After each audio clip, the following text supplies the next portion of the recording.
आज कथा हम यही जो से प्रारंभ करतनी अपना देवरिया जिला के बाद कुशीनगर जिला के बाद एगो जिला बा गोपालगंज। कौन जिला है? गोपालगंज जिला। आ यही गोपालगंज जिला के रहे वाला राजा मनन सिंह रहले। राजा मनन सिंह रहले। राजा मनन सिंह के तूती बोलत रहे।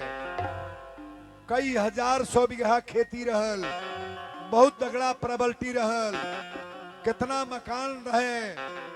राजा मनन के कौड़ी सुलात रहे, जगह जगह कौड़ी सुलाए बाबू। राजा मनन के एक बार विचार भइल कि माई एक बार अपना थावे में हम जगी करी। राजा मनन जगी के तैयारी कैले।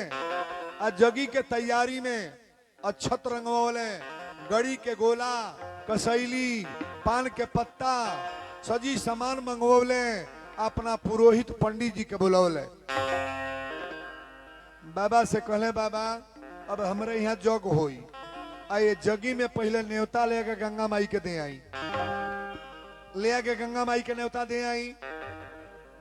कलसा गंगा जी में भराई लगी ना न भराई? कलसा उठल ना उठल हो तन बोलल कर लोग। कहले कि गंगा माई के ले के न्योता दे आई। आई न्योता दे के अब बता दे कि राजा मनन के यहाँ जग होके जाता। थावे गोपालगंज जिला के रहे वाला मशहूर आदमी, स्टेट आदमी, सबसे बड़े आदमी के यहाँ जग होके जाता। पंडित जी पियरी धोती पहिरले, पियरे कुर्ता, पियरे फेटा, पियर अक्षत, कसैली, पान के पत्ता, पियर धोती, बोरा में कसले। अब बोरा में कस के ये बाबा राजा मनन के न्योता लेके चलल। बाबा राजा के अरे डगरिया धैले जी न्योता लेके बाबा राजा।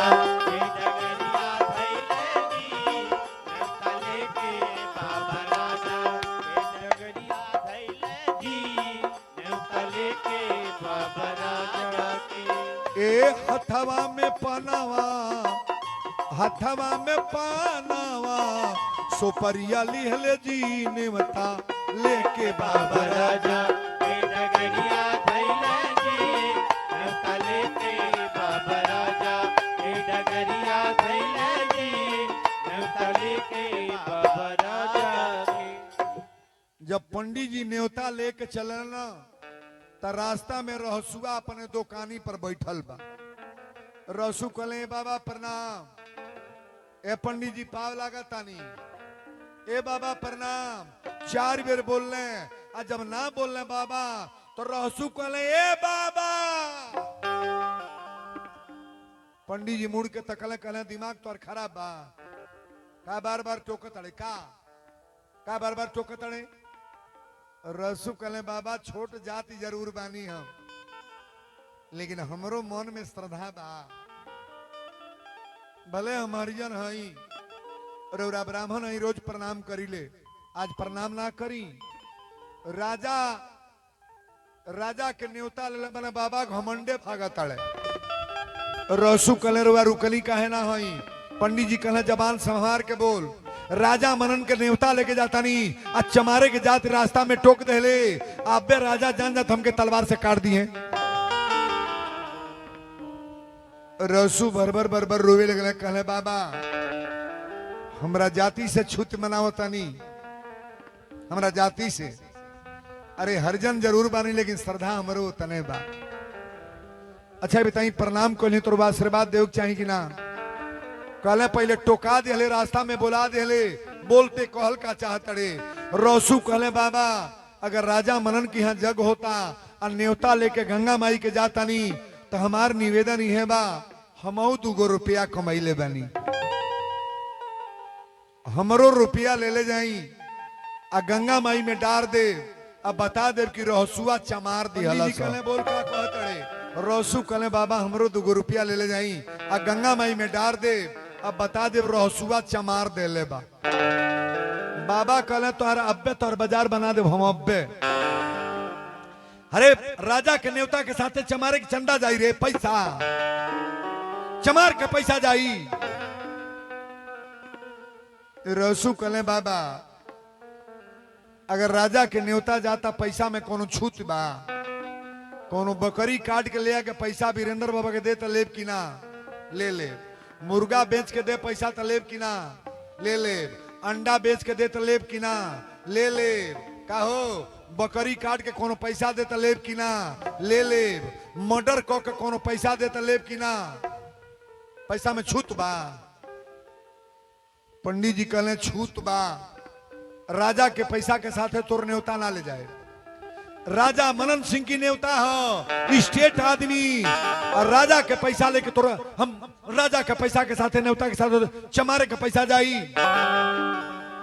रसू बैठ के रोवे लगले। हई मंदिर बनल बा, ए मंदिर में कोनो चमारे के मेहरारू पूजा कर के रोक दी, रोकी। डोमे के मेहरारू पूजा कर के रोकी। जितना प्रेम यादव बहू के बा उतने चमैनियों के बा, जितना प्रेम मतवा के बा उतने डोमिनियों के बा। प्रेम तो महाराज सबके उतने होला। अरे केहू गरीब बा, केहू अमीर बा, जेकरा जुटा ता चुनरी चढ़ा दिहल। यही गांव पर जेकरा जुटल है माई के तोपे खातिर केहू लुगा दिहल, केहू साया के कपड़ा दिहल, केहू गमछा दिहल, केहू फल चढ़ावल। और जेकरा कुछ ना जुटल उ गोड़ लाग के माई से कहल माई हमरा ले कुछ ना बा।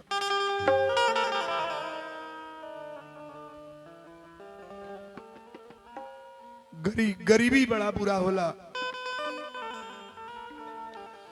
हई जितना लोग बैठल बा सब एक बराबर ना बा।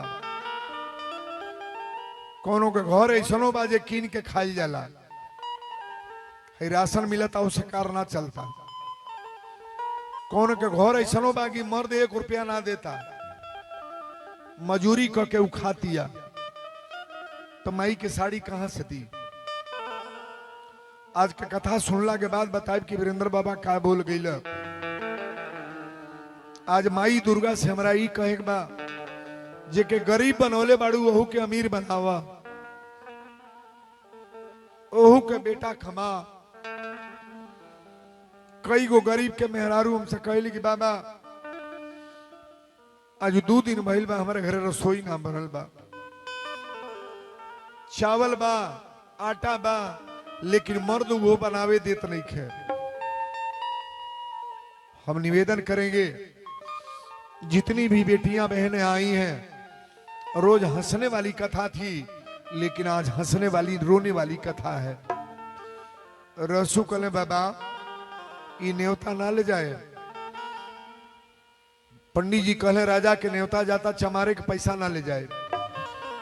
रसू रोवे लगले, कहले माई जीवन भर तोहार भजन कैले वाली, जीवन भर कीर्तन गौले वाली, भले चमार रही लेकिन श्रद्धा हमरा 2 रुपया के बा।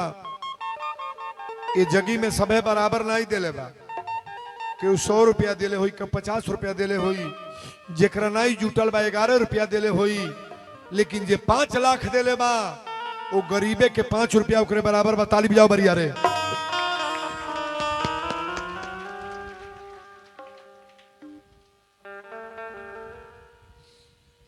वो गरीबे के 5 रुपया 5 लाख बराबर बा।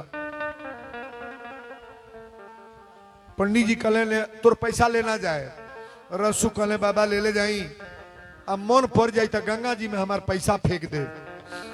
पंडित जी कहले ले तो जाता नहीं, अगर मन पड़ी तो तोर पैसा पानी में डार दे, और ना मन पड़ी तो तोर पैसा ले आके दे दे, लेकिन कसम खा ले राजा मनन से ही बात बताई है मौत।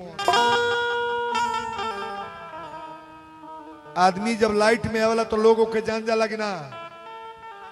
वीरेंद्र बाबा के जनाओ के बाद केहू जान तो नहीं खे, केहू के घरे जाता नहीं जनावे, लेकिन ऑल इंडिया उत्तर प्रदेश बिहार झारखंड बंबई दिल्ली पंजाब सारे लोग मुझे जान गए हैं। तारीफ जाबर क्या रे।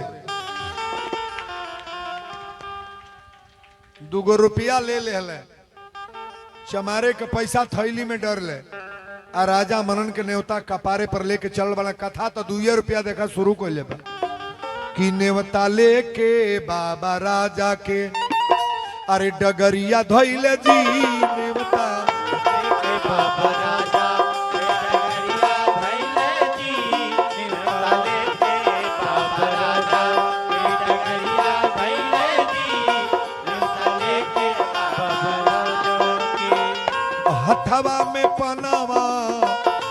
हथवा में पानावा सुपरिया लिहल जी नेवता लेके बाबा राजा के डगरिया धैले जी नेवता लेके बाबा राजा के डगरिया धैले जी नेवता लेके बाबा राजा के।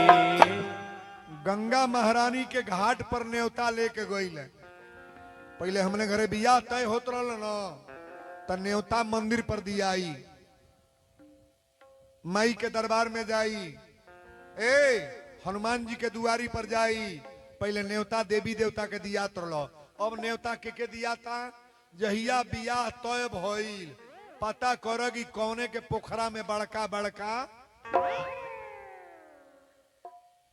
बियाह में का बनता, पूरी या पनीर बनता। ए जो त्योरी बनत हो दाद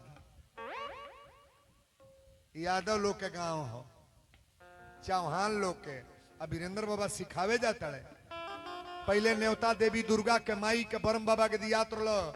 अब न्योता दिया था कौने के मुर्गा फार्म में बड़का बड़का 5 कुंटल मिली।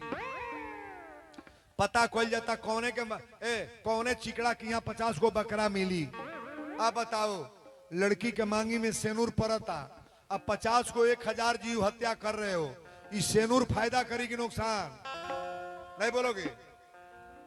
जीव काट के सेनूर डलवा रहे हो।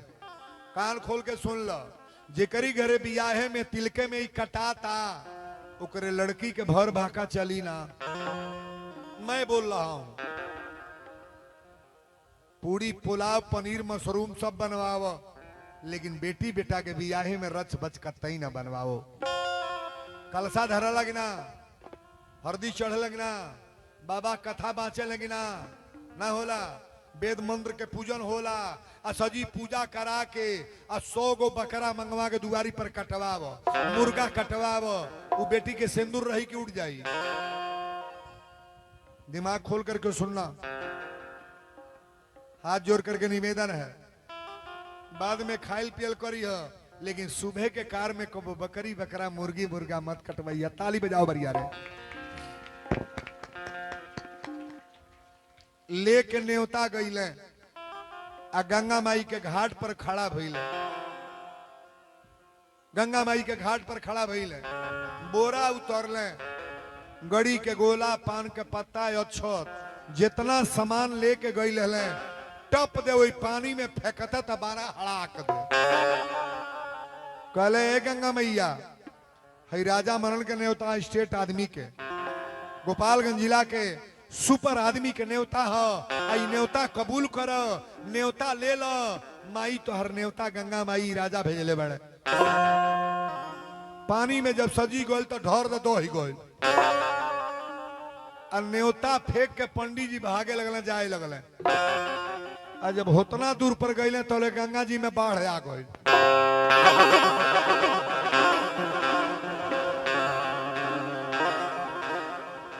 पानी रहल नीचे, पानी ऊपर होखे लागल। तलाक दे आवाज आइल। पंडित जी कहले रे पनिया बढ़ता का? बोले आई दादा पानी रहल नीचे, आई पानी तो ऊपर होता। बाबा कहले ओ राजा के न्योतवा दे दिलिए, चमड़ा के पैसवा थैलिए में बा। हमारा तो बुझाता है चमड़े के पैसवा खातिर पनिया बढ़ता का? ई पानी कौने खातिर उठता?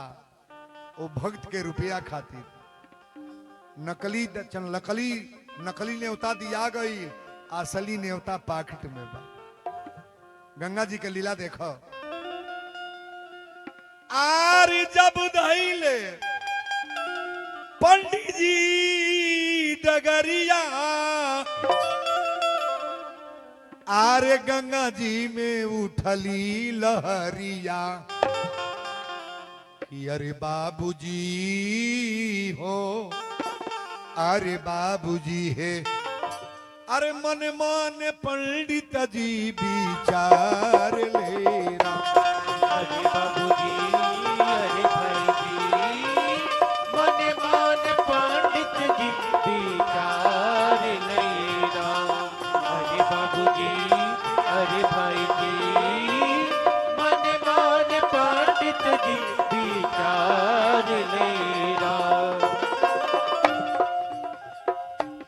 जब ढैले हो हो हो हो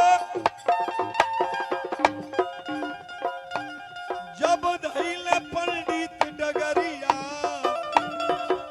अरे गंगा जी में उठली लहरिया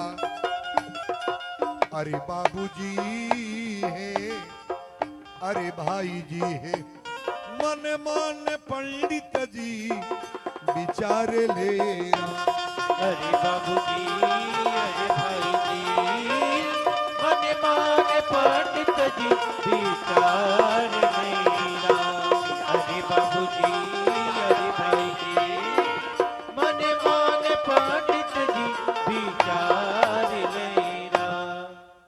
बोलो गंगा महारानी की।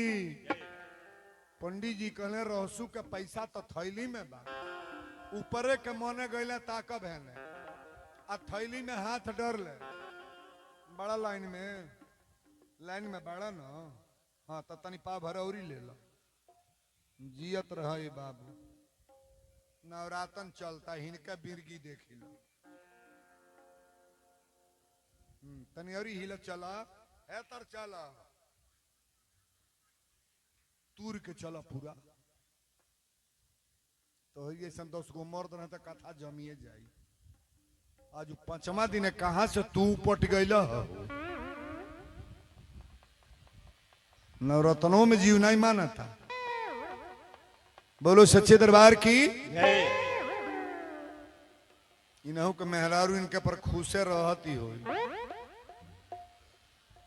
तरकारी किना चाहे नहीं लेकिन ढकेल के 100 रुपया आवत हो हिसाब में काम करो। पंडित जी मुड़ के गए ताकब है न कहले बुझाता गंगा जी में पानी यही से बढ़िया था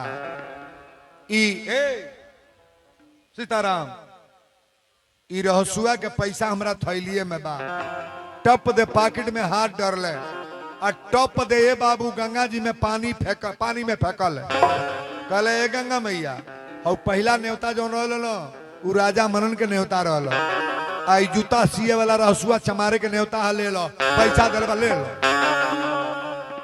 ऊपर एक मन लोग नहीं कह दिला हम जगिया में गल तो 10 रुपया दे के अली आज 100 रुपया दिला उ नहीं कई 100 रुपया दिहली कभी कहना नहीं चाहिए। आज जब 2 गो रुपया फेंकले तो टप दे वही पानी में से 2 गो हाथ निकलल और टप दे हाथे पर पैसा रोकाल के ताली बजा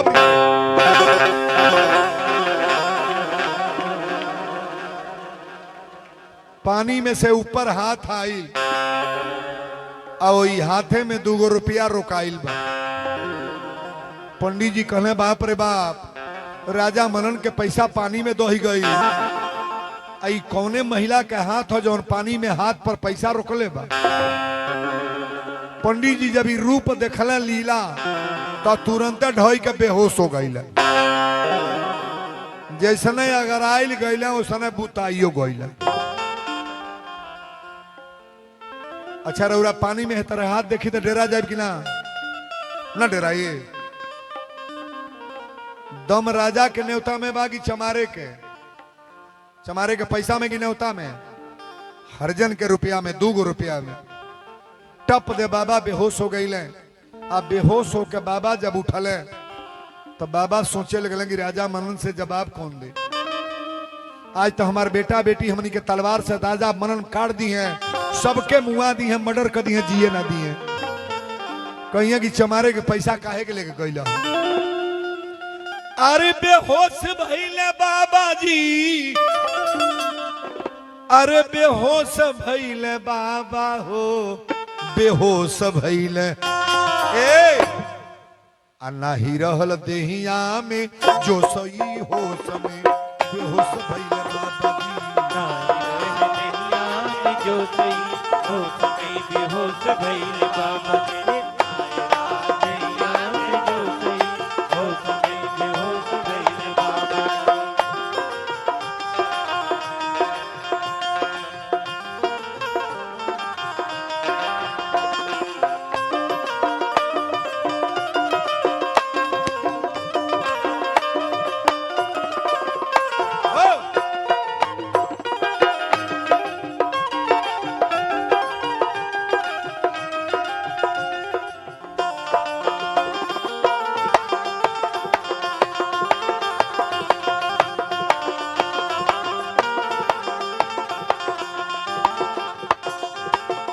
चारू ओर ताकतण के बोलाई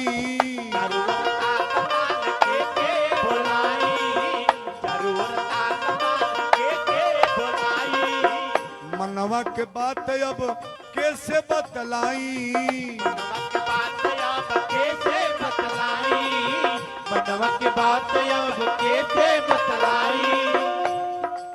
कहले वीरेंद्र बाबा लागी गईल चोट होई होश में बेहोश भइले नाही रहल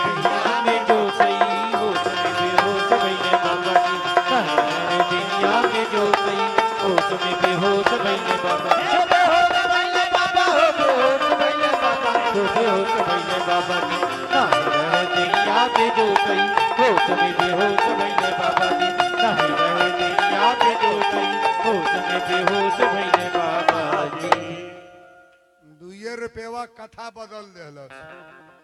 पंडित जी बेहोश होके खड़ा भइले। आ जब खड़ा भइले तब पंडित जी कांपत तने कि राजा के दुआरी पर कैसे जाए। आ राजा मन पूछिए तो कौन जवाब दे। अब तो ये बात बताओ पड़ेगी ना, ना बताओ पड़ी। गईले पंडित जी रोते गईले। आ जब दुआरी पर गईले तो 4 गो सिपाही बंदूक लेके खड़ा रहले राजा मनन के गेट पर। सिपाही से पंडित जी कहले कि राजा मनन बाना दरवाजा पर।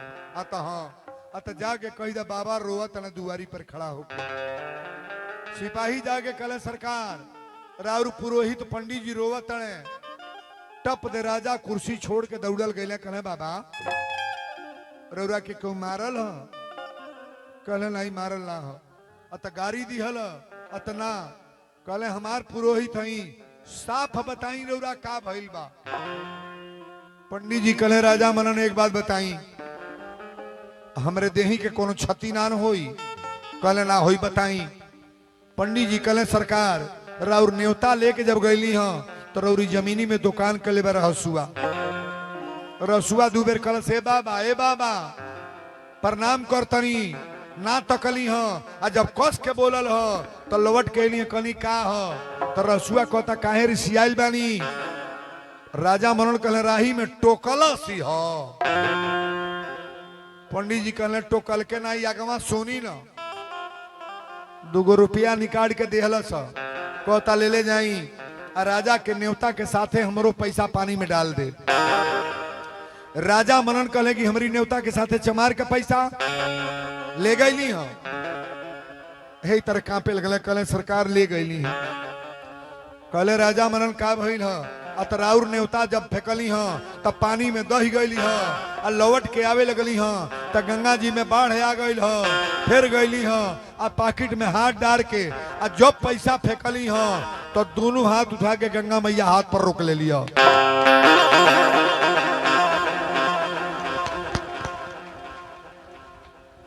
राजा मनन कहले का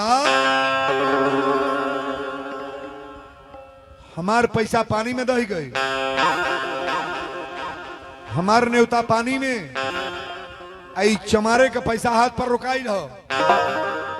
ये रहसुआ चमारे में इतना बोल इतना ताकत इतना बड़ा भक्ति।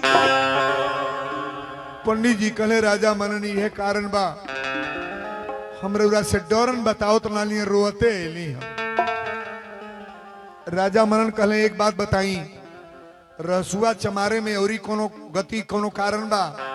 पंडित जी कहले ये सरकार एगो बात हम सुनीले रसुआ चमार राती के कतरा काटेला आ कतरा काट के सांपे के चाबुक बनावेला आ 7 गो बाघ नाद के दौरी करेला।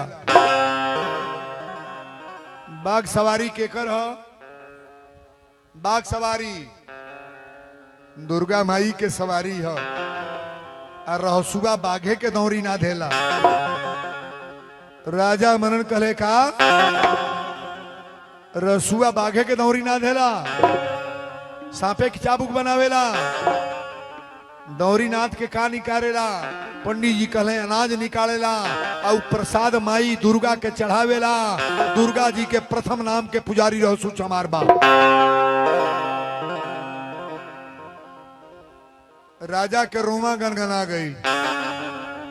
करे सिपाही 4 गो सिपाही अइले राजा मनन कहले कि फैरन रसुआ के हथकड़ी लगा के दरवाजा पर ले आओ जाओ। विनाश काले विपरीत बुद्धि बिना विचारे जो करे सो पीछे पछताए आ काम बिगाड़ो आपनो जग में हो। हंसाए बिना विचारे कोई काम न करो। गांव में रउरा बड़ा जौन गरीब बा न ओहू के घर में माई आवेली।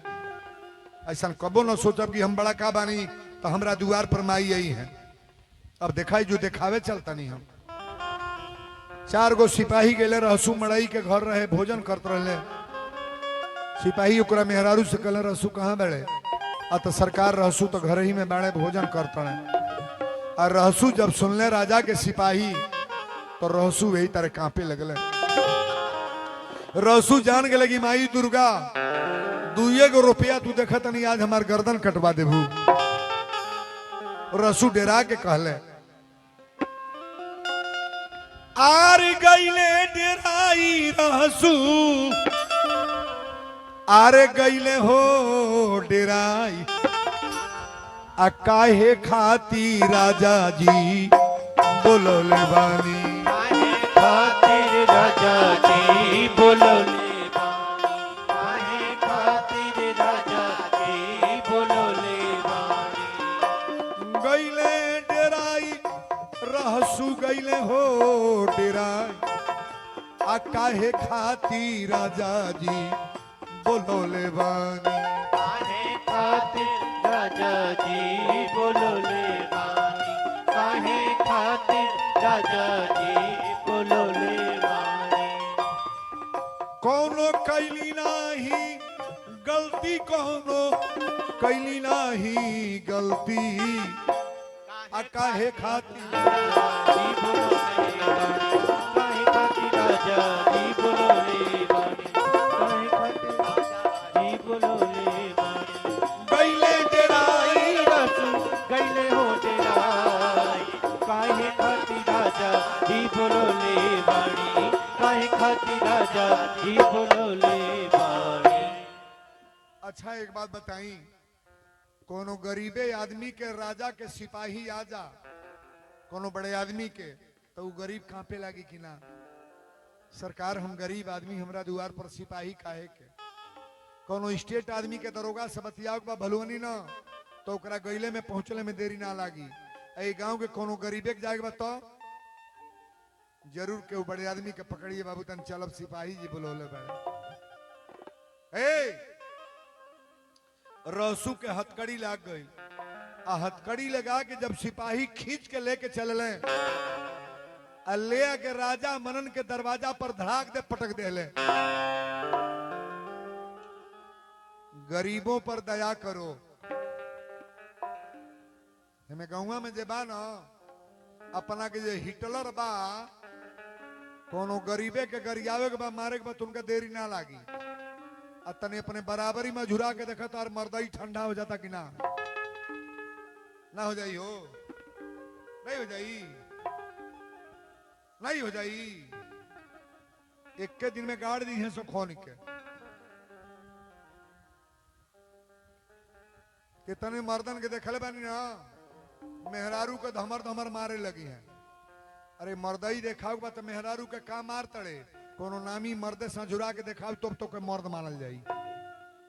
ई मर्दे के कार हो मेहरारू के मारो आ ई मर्दे के काम हो कि गरीबे के रोआ वाला मारल तड़पावल। अझुराना है अगर लड़ना है तो मजबूत आदमी से लड़ो। कभी गरीबों पर इस तरह का कार्य न करो कि भगवान टूट पड़े आपके लिए।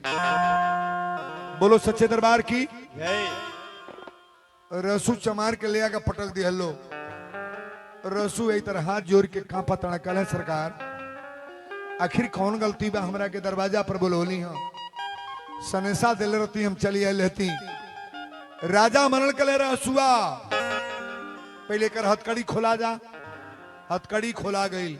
राजा मनन कहले कि रहसू अब एक बात बताओ ते केकरे जमीन में दुकान कैले बड़े और रसू कहले राजा साहब राउर जमीन है। कहले तो के जमीन दिले बानी कि ना? अत दिले बानी। राजा मनन कहले अच्छा एक बात और बताओ, हमरा घरे जग होता जनले है कि ना? रसू कहले सरकार हम जनली ना है। अच्छा एक बात बताओ, हमार न्योता लेके पंडित जी गईले ह तो रास्ता में टोकले ह? टोकले ह? रसू कहले सरकार हम रोज प्रणाम करिले, आजो बाबा के प्रणाम कैली हम। बाबा के हमहू प्रणाम कर सकिले कि ना? राजा मनन कहले बात तो सही कहता, प्रणाम कर सकेला। कहले ठीक बा प्रणाम कैले हो। आज जब जनले है राजा के न्योता जाता गंगा जी में तो ते 2 रुपया काहे देले हो? रसू चमार कहले राजा मनन एक बात बताई, ई पंडित जी रौरे भर हमें कि हमरो हम? कहो रामप्रीत यादव कह दे कि वीरेंद्र बाबा हमारे हवा तई मना जाई। आई सजी मेहरारू नहीं घर के हई हो, आई सब मर्दू नहीं घर के हवा। वीरेंद्र बाबा से जितना प्रेम रामप्रीत से बा उतने प्रेम वो हरिज के हरजन के परिवार बा, डोमे के मेहरारू बा, उतने प्रेम हमरा वहू से बा। ताली बजा बरिया। हमारे लिए तो सब बराबर हैं जी। हम किसी बिरादरी की बात कैसे कर दें? हम तो एक ही बार प्रणाम करते हैं, कौनो जाति बा सबके हम गोड़ लागी ले महाराज। अब वीरेंद्र बाबा का नाम ऐसे थोड़ो ना है। राजा मनन करे ठीक बा, हमरा न्योता के साथे रुपया दिहले हो? रसू कहले हाँ सरकार दिहली हो। 2 रुपया कमैले रही कहलिए बाबा राजा मनन के न्योता पानी में डाल दे आ हमरो पैसा गंगा जी में फेंक दे आ बता दे रहसुबा चमार दिले बा। कहले अच्छा तो पैसा दिहले हो? हमार न्योता पानी में दह गई हो। हमार न्योता पानी में दह गई, तोर पैसा हाथे पर के रोकल हो? रहसू कहले माई दुर्गा यहू जी चिन्हा देलू। अब रहसू रोवे लगले, कहले सरकार हम विश्वास के साथ पैसा दिले रही, पता नहीं कि के रोकल हो। 2 रुपया दिले रही हम। राजा मनन कहले साहब बताओ तोर पैसा पानी में के रोकल हो? रहसू रो के कहले राजा मनन सिंह हम माई के भजन करीले, माई के कृपा हमरा ऊपर बा। कहले राती के खतरा काटे ले? रहसू कहले हाँ। सांपे के चाबुक बनावे ले? रहसू कहले हाँ। राजा मनन कहले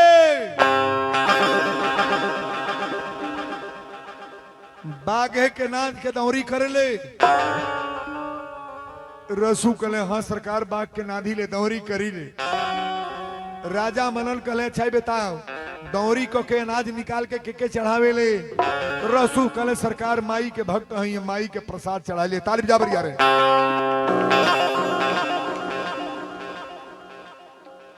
राजा मनन तलवार लेके खड़ा हो गए। कहले रहसुआ तोरे आजुए ले लिखल बा, अब हई तलवार तोरे गर्दन पर धरब। अपनी दुर्गा के बुलाओ। हमरा ऐसा बड़े आदमी के पैसा पानी में दह गई, अच्छत पानी में दह गई, और तोरा ऐसा चमार का पैसा हाथ पर रुकाई दो। अपनी देवी के बुलाओ, दुर्गा के बुलाओ, तोरी दुर्गा के देखे, अगर ना आईली तब तलवार से तोर गर्दन काट दे।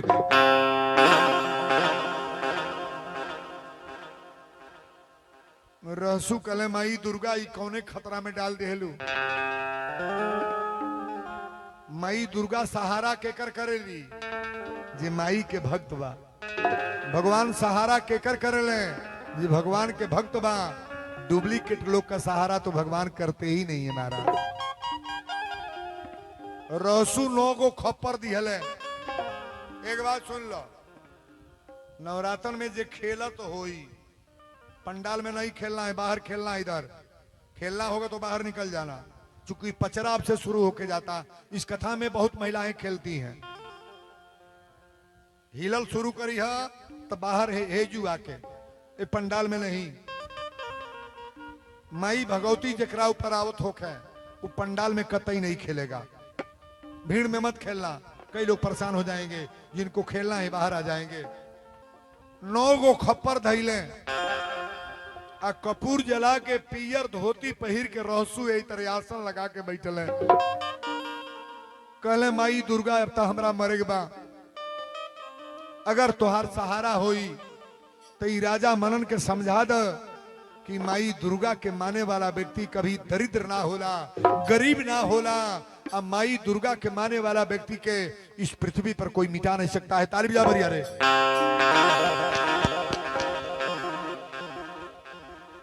आसन लगा के बैठल है, मृदंग बाजल देखल बनी। मृदंग मृदंग भगवती माई के जब सोखा लोग आवेला तो कौन बाजा बजेला? मृदंग पर माई खेले ली। आई साज हम बजवावे जा तनी मृदंग में कि रहसु बैठले अरे आसन मारी, रहसु बैठले आसन मार किया हो मैया, किया रे दुर्गा, किया हो देवी, आई के बचावला हमारा लिए राम। आई के बचाव राज हमारा दुएरा, आई के बचाव राज हमारा दुएरा।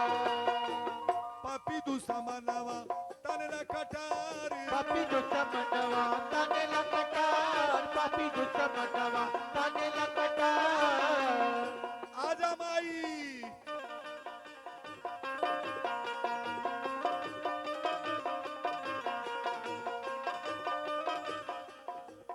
अरे पापी दुश्मनवा तने न कटार, पापी दुश्मनवा तने लकटार, पापी दुश्मनवा तने लकटार।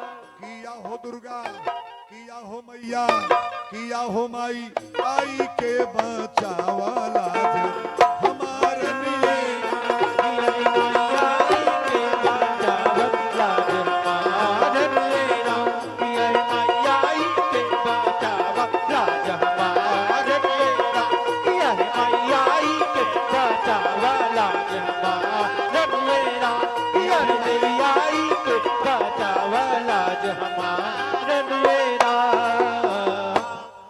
बोल दी महिषासुर मर्दनी की।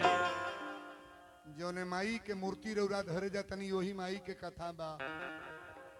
माई पहले कमरू कमेछा में रहली, जब रहसू खेले लगले ए बाबू, जब रहसू खेले लगले ताकिया गहने ए, जब रहसू कपूर जला के खेले लगले तो माई दुर्गा कली रहसू एक बात सुन ले, हम कमरू कमेछा में बानी, राजा मनन के समझा दे कि गोपालगंज जिला में थावे में बुलावे ना, अगर आ जाए तो रहसू एक बात सुन ले, तोरा तब मरही के बाद लेकिन राजा मनन के पतन हो जाई।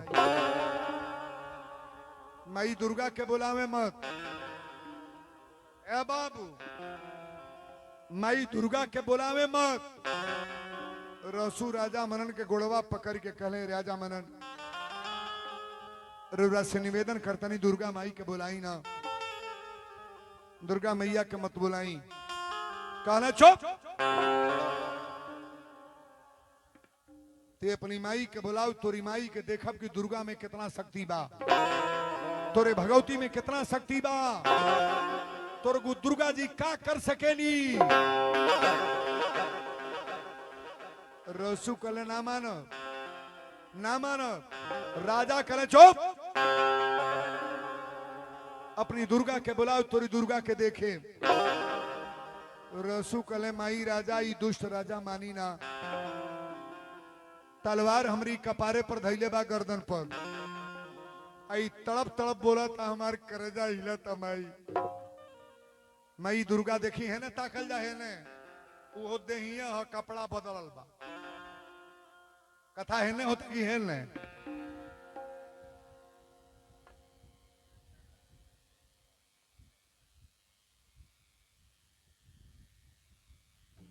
एगो मेहरारू अपनी मर्दे से कहल, कथवा फिर रोक दे ऊपर। अरे तोहन का बुद्धि अब का कहीं होता है, हैं?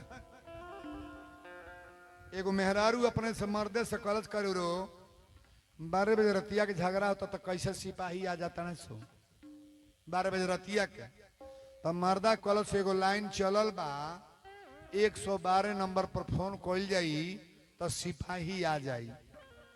तो मर्दा कलच ते काहे के पूछा तड़े ता काहे ने काहे के ते पूछा तड़े तो मौगी कलच मलछऊ बड़ा हुरकंडो राती के मचावा तड़ नंबरवा जान गईली ना हम टप दे हलो करब सिपाही बोला दे मौगी कलच हम कहूँ कोबे का मौगियों में खल खल के मेहरारू बाड़ी एगो मेहरारू कल ढेर उत्पात मचैबा ना ए ढेर उत्पात मचैबा तो तारा मालूम बा कि ना मालूम बा पुलिस बोलवा दे मर्दा कॉलेज पुलिस का बोलबे सुन ले तोरा मालूम बा खरमंडल न मचाओ दशरथ जी कोगो बियाह कैले रहले कोगो दशरथ जी कोगो शादी कैले रहले सुन ले मर्दा मौगी से तर छतिया तान के कहता दशरथ जी कोगो बियाह कैले रहले मौगी कलस 3 गो मर्दा कल तो के छोड़ के दूसर बियाह कले ते कुछ को नहीं पैबे मौगी कल से तो गला तो हो सुन लो द्रौपदी को जने से बियाह कैले रहे को जन रहले हो अभी तीनियों को जोर तला तो गला को करी तोर छाती पर कोदो धर के छोड़ दे द्रौपदी के 5 गो दुल्हा रहने तोरा सामने देखा दे खड़ा तो हमके का बुझत राजा अरे हेलो सो दुनिया काफी होगा अपनी माई दुर्गा के बुलाओ तोरी दुर्गा के देखे रसू कहले राजा मनन ऐसा काम मत करी माई दुर्गा कहली अगिरे बुलाओ मत कहले कि बोलेबे कि ना तलवार जब उठौले कहले गर्दन काट दे बुलाओ दुर्गा के रसू फेरे आसन लगौले अब माई दुर्गा से कहले माई दुर्गा तोहर बचपन से पुजारी बानी आ हमरा पैरे पर त्रिशूल के चिन्हा बा तलवार के चिन्हा बा सारा तोहर पहचान बा हमार जहिया जन्म भइल माई उनका मरल रहे रसू आके माई के नाम लेके जिंदा कैले रहे प्रमाण बा और फिर रसू चल गए माई के कमरू कमेचा बहुत बड़ा भक्त लेकिन रहसू आसन लगा के फिर बैठल है कहल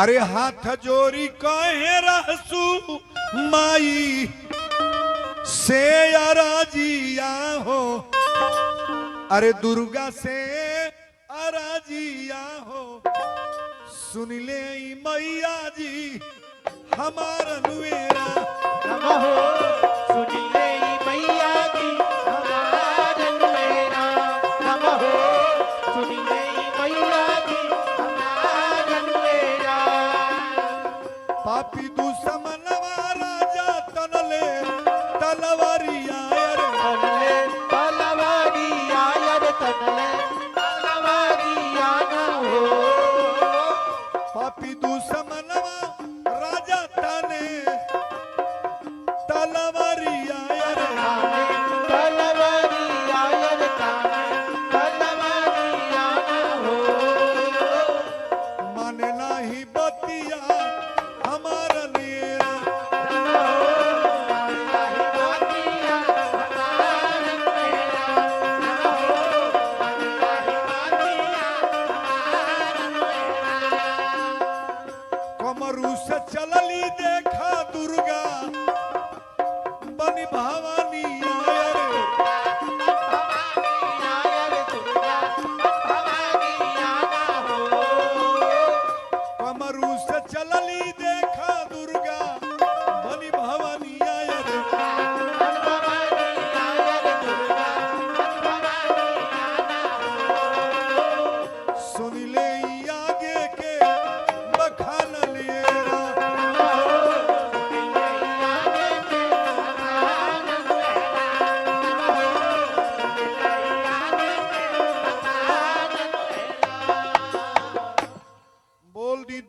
महारानी की।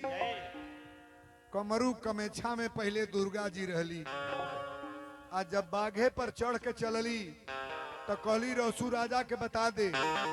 अब कमरू कमेछा से आ गल बनी कहा, कलकत्ता शहर में। काली नाव कहाँ धराइल बा, काली माता कहाँ मनल जली, आप कलकत्ता में चले जाओ। काली के नाम से माई जानी जाती हैं। कलकत्ता शहर में एली तो कहली रहसू एक बेरेवरी राजा मनन से सिफारिश कर दे कि राजा मान जा, लेकिन राजा के ऊपर तो भूत सवार बा। दुर्गा के देखले चाहता है, कहले कि चुप, बुलाओ अपनी दुर्गा के देखे। तारा ऐसा भक्त के ऊपर माई अवतारी, दुर्गा अवतारी। रहसू यही तरह कांपे लगले, कहे राजा बाबू से बात मान ली, माई के मत बुलाई और बेटा परिवार घर बचल रही। राजा हमरो ऊपर कोनो संकट ना आई।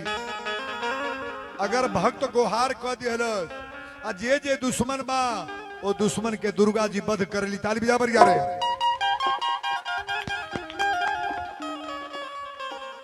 दुर्गा जी कली ना मनी है। रसू कले राजा मनन मानत ना बने। राजा मनन तलवार एक गर्दन पर धैले बड़े।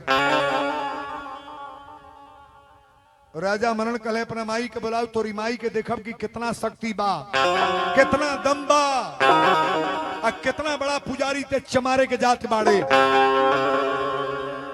आ जो बेर चमार कहे तो माई के करेजा हिल जा।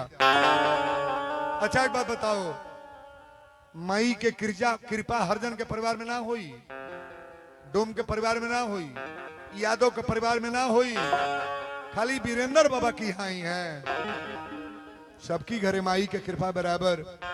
कबो ऐसा न सोचे जितना लोग कलसा धरेला, माई के कपूर जरेला, कराही चढ़ेला, नवरातन तो यह महीना है कि दुर्गा जी के प्रेम से बुलाई रुरा घर में पधारे। वहां के ताली बजा बरिया। राजा मनन कहले बोला, रसू कहले माई अब दुर्गा तनिको लेट मत कर। लेकिन कलकत्ता से जब बाघे पर चढ़ली, बिहार की राजधानी कहां है, बिहार की राजधानी पटना। पटना में चलत येड़ी ए आरी किया रोमो। अरे कलकत्ता से चलली भगवती, अरे पटना सहरिया हो, पटना सहरिया भगवती, पटना सहरिया हो, पटना सहरिया भगवती, पटना सहरिया हो। ए कलकत्ता से चलली भगवती, अरे पटना सहरिया हो, पटना सहरिया भगवती, पटना सहरिया हो, पटना सहरिया भगवती, पटना सहरिया हो। कैले बाटे बघावा चिघार नेरा, पिया हो,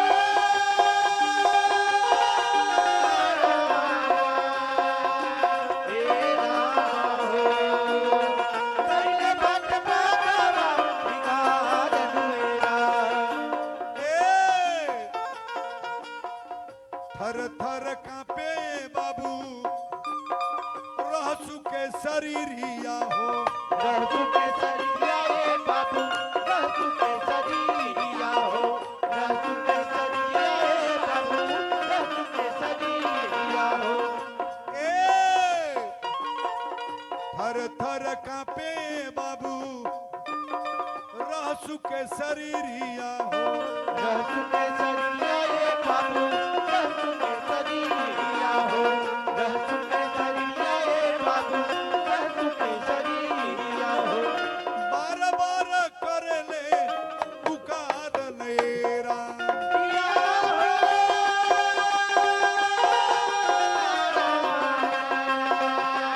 हे राम हो, गान बार रहसु पुकार दिएरा। ए कहले वीरेंद्र ये बाबा दुर्गा दुर्गा के कथानिया हो दुर्गा के कथनिया बाबा माई के कथानिया हो दुर्गा के कथनिया बाबा माई के कथानिया हो गावेले वीरेंद्र बाबा दुर्गा के कथानिया हो दुर्गा के कथनिया बाबा माई के कथानिया हो दुर्गा के कथनिया बाबा माई के कथानिया हो सुन ले ई आगे के बयान लेरा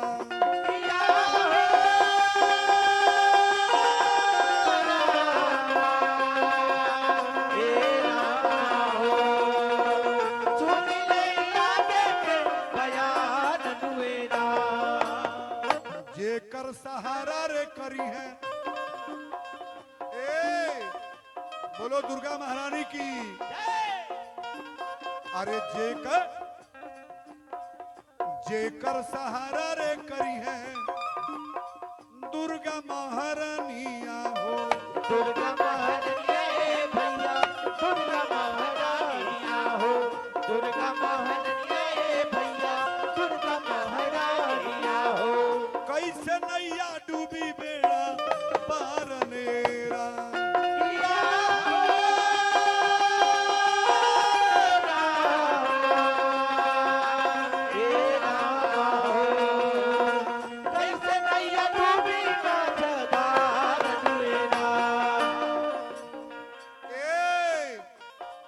गावेले वीरेंद्र ये बाबा माई के कथानिया हो माई के कथनिया बाबा दुर्गा के कथनिया हो माई के कथनिया बाबा दुर्गा के कथनिया हो सुन ले ई ध्यानवा लगाई नैरा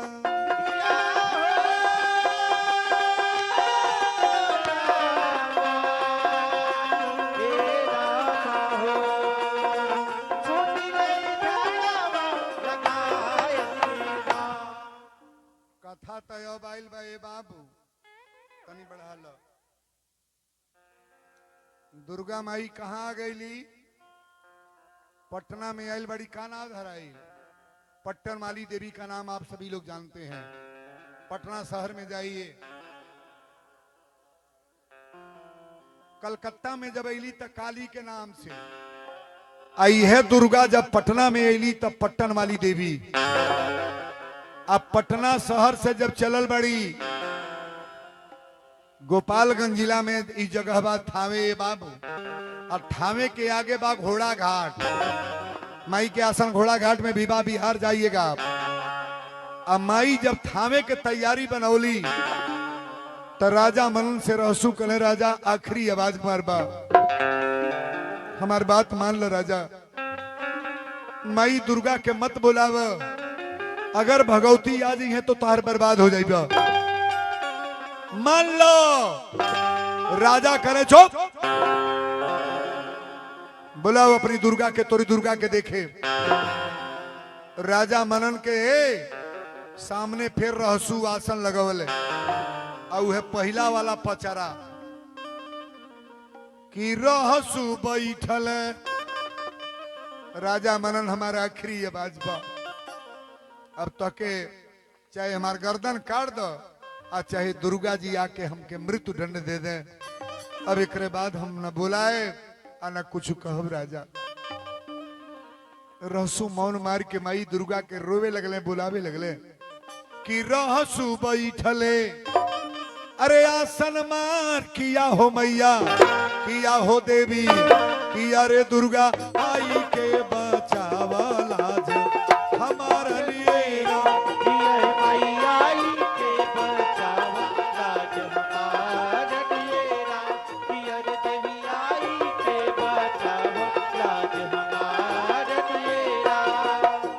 पापी दुश्मनवा तने लकटारी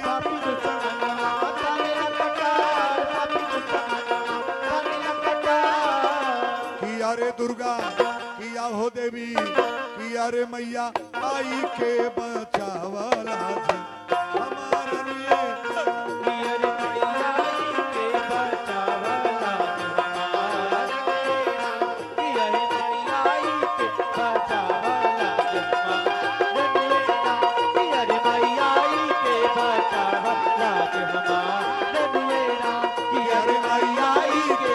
राज हमार रनुएरा। बोल दी दुर्गा महारानी की। अब दुर्गा जी आ गई लिए बाबू। आज जब थावे में एली तो पहले राजा मनन के हथसार गिरे लगल। एक बैग पहले पूरा गोपालगंज जिला है इतर घूमल। देवी देवता के प्रकोप हो जाई ना तो जितना लोग बुरा काम करने वाले हैं एक दिन में मृत्युदंड सबको। बड़ा सुंदर भाव से कथा के सुनब। जब दुर्गा जी अली तो राजा मनन के घोड़सार गिरे लगल, घोड़ा मरे लगले, हाथी मरे लगले, नौकर चाकर भगल बने, राजा मनन के पूरा परिवार का हवेली गिरता। थावे में रौरा जानी तो जमीन खाल छुपा कि ना ना बा। आप पूरब और उत्तर कोना पर ताकिएगा, इतना मुड़ मुड़ देवाल राजा मनन के रहल, कितनों बराबर कैल बा। आज भी जमीन खाल ऊंच ऐसे दिखाई देला, वो हवेली गिरा है। बनावटी कोई कथा नहीं है। बहुत विशाल पोखरा रहे। माई दुर्गा वो पोखरा पर घुमली। एक बाद माई दुर्गा कली राजा मनन एक बेर में जान जागी तोहरा घर में केहू बचल ला बा। 10 गो सिपाही गए कल राजा मनन बात मान लो। राजा करे चुप, बुलाओ अपनी दुर्गा के, तोरी दुर्गा के देखे। टप दे माई दुर्गा आ गई ताकब हमारा। और ए बाबू टप दे राजा मनन की सामने रहसू के कपार फाट के माई के हाथ निकल गए। ताली बजा बढ़िया रे।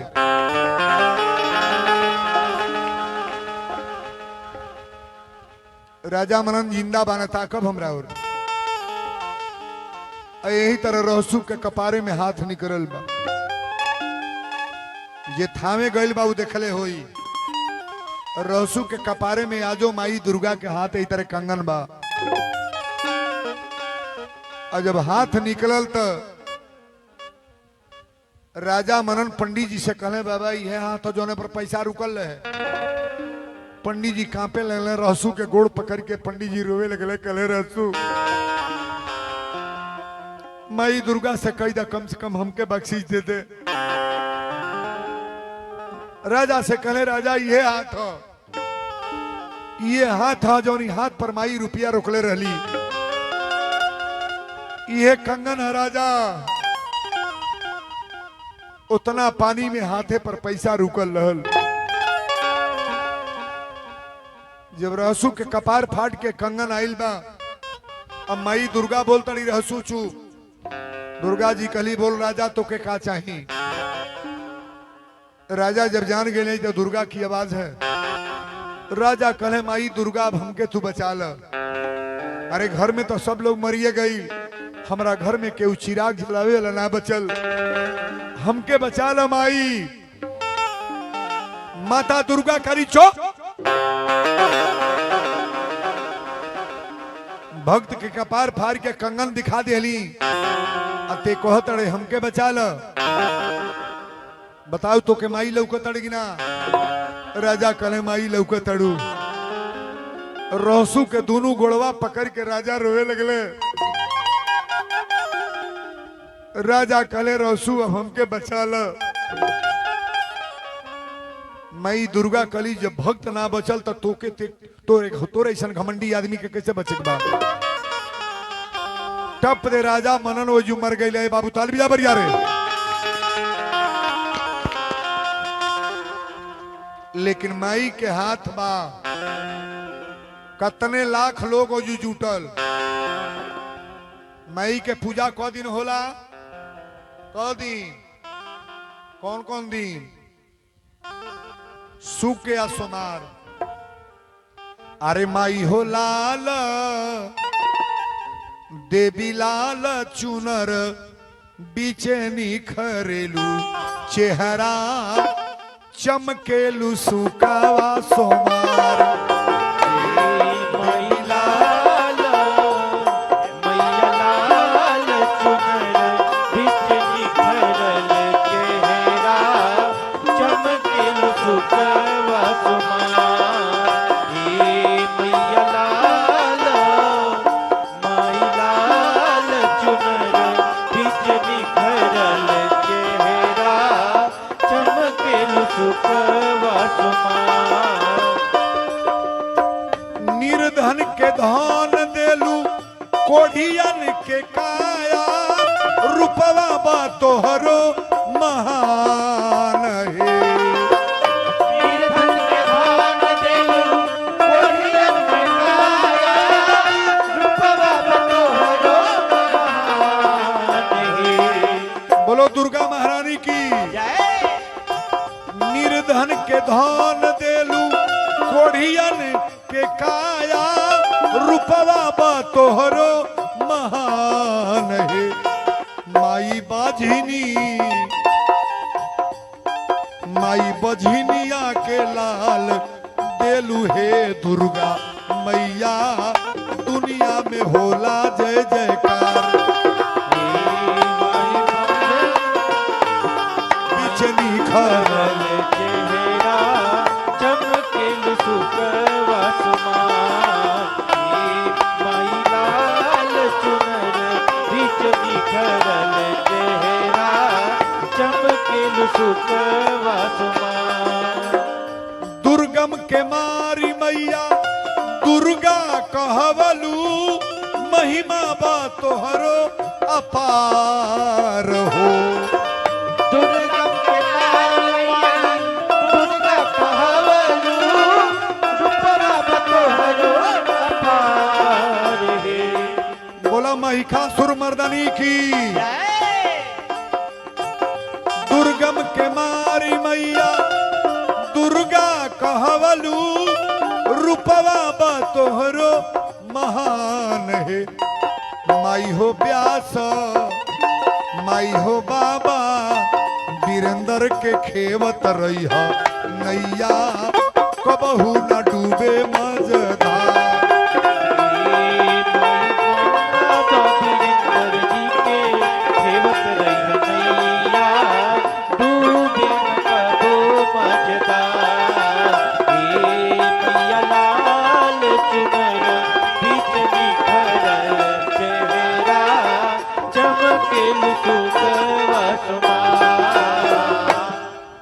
अरे मैया लाल चुनर बीचे निखरेलू चेहरा आ चमकेलू सुकवा सोमार।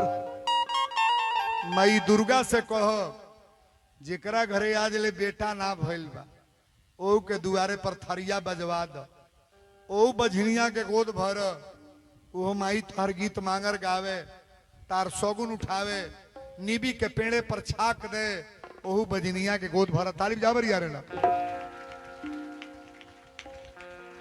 जेकरे मर्दे के बेटा के माई के रोग बीमारी बा दुर्गा माई नवरात्र में तोसे निवेदन कर जितना लोग कथा में आयल बा ओकरी घर के बीमारी दूर कर द। जेकरा बेटी बेटा के पढ़ले में मन ना बा कोनो प्रकार के कमी बा जेकरी घर में रोज झगड़ा होता ये झगड़ा के फैसला को के तनी दिमाग बदल द सब लोग शांति से रहो। ताली बजा बरिया रे।